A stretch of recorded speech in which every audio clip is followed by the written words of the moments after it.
This past weekend, I was able to go to Arizona on a border trip.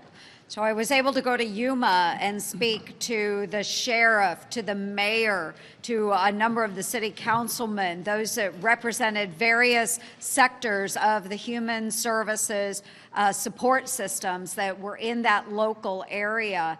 And what we heard from them was not only the national security risk that they are seeing at the border, they're also seeing the human impact to their own citizens in that community. The food pantries are completely overrun.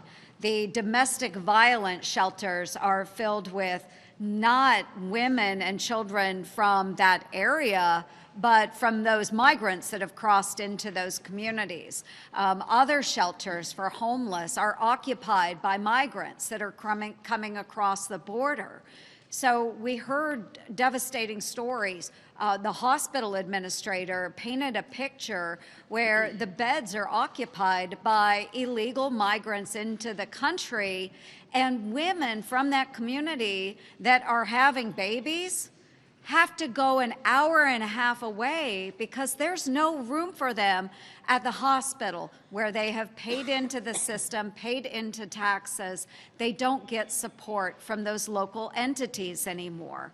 So we see all of these constituencies, those that have worked and grown up in the Yuma area, being forced out of their own local supports because migrants have come over and have taken over all of those areas.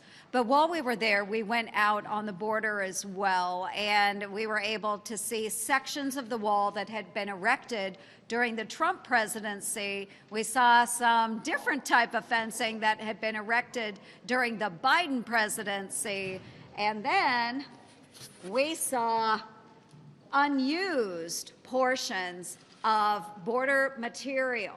Okay, so this is material that could be used to build the border. Does anybody see any irony with this picture?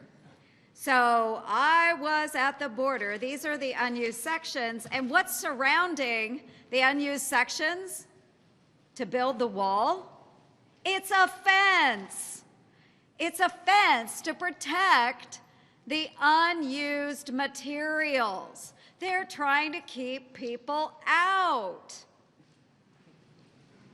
It's rather ironic that now we're protecting unused sections of the border wall, but this president is absolutely unwilling to protect our own nation.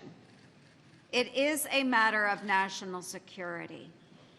So folks, let's take down this fencing so we can get to this fencing and finish the wall.